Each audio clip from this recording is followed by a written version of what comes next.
सीमा पर दुश्मन की हर चाल का जवाब देने के लिए भारतीय वायुसेना को ऐसे फाइटर जेट्स की जरूरत है जो आधुनिक तकनीक से लैस हों और जिनकी कमान भारत के हाथों में हो। और इसी सपने को पूरा करने के लिए तैयार किया जा रहा है स्वदेशी LCA तेजस MK-1।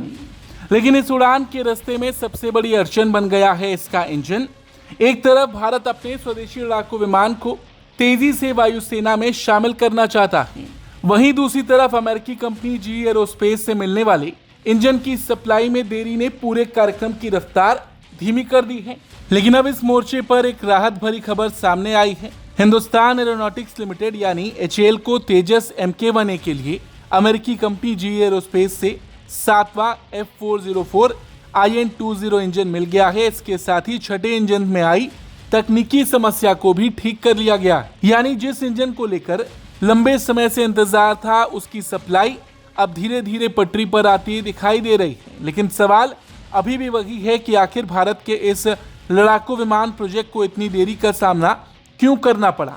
आपको बता दें, ये विमान भारत के स्वदेशी रक्षा उत्पादन की सबसे बड़ी उपलब्धियों में से एक है। इसमें आधुनिक रडार, इलेक्ट्रॉनिक वॉरफेयर सिस्टम, बेहतर हथियार क्षमता और कई नई तकनीकें शामिल हैं। भारतीय वायुसेना ने 83 तेजस MK-1A विमानों का ऑर्डर दिया है।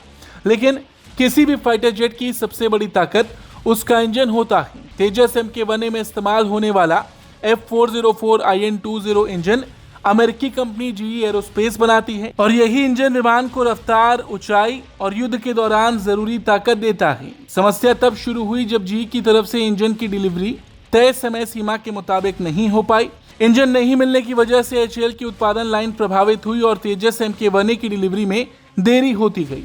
भारत के लिए ये सिर्फ एक सप्लाई का मामला नहीं था, बल्कि रणनीतिक चिंता का विषय था, क्योंकि जिस विमान को भारत अपनी आत्मनिर्भर रक्षा क्षमता का प्रतीक मानता है, उसके सबसे बड़े हिस्से के लिए विदेशी कंपनी पर निर्भरता बनी हुई थी। GE ने देरी के पीछे उत्पादन क्षमता, सप्लाई चेन और तकनीकी कारणों का हवाला दिया। कंपनी की तरफ से इसे जानबूझकर की गई देरी नहीं बताया गया, लेकिन भारत के रक्षा हलकों में यह सवाल जरूर उठा कि भविष्य की बड़ी सैन्य परियोजनाओं में ऐसी निर्भरता को कैसे कम किया जाए। छठे इंजन में भी HAL की जांच के दौरान तकनीकी समस्या सामने आई थी। इसके बाद इंजन को GE के पास भेजा गया, जहां जरूरी सुधार के बाद उसे दोबारा तैयार किया गया। अब HAL ने इसकी जांच पूरी कर ली है और इंजन इस्तेमाल के लिए तैयार है। वहीं तेजस MK-1A का समय पर आना भारतीय वायुसेना के लिए बेहद जरूरी है। पुराने लड़ाकू विमानों के रिटायर होने से वायुसेना की स्क्वाड्रन संख्या पर दबाव बढ़ रहा है। ऐसे में नए और आधुनिक विमानों की जरूरत लगातार महसूस की जा रही है। वहीं भारत अब भविष्य में अपनी इंजन तकनीक विकसित करने पर जोर दे रहा है, ताकि आगे चलकर किसी बड़े प्रोजेक्ट पर विदेशी कंपनियों पर निर्भर ना रहना पड़े।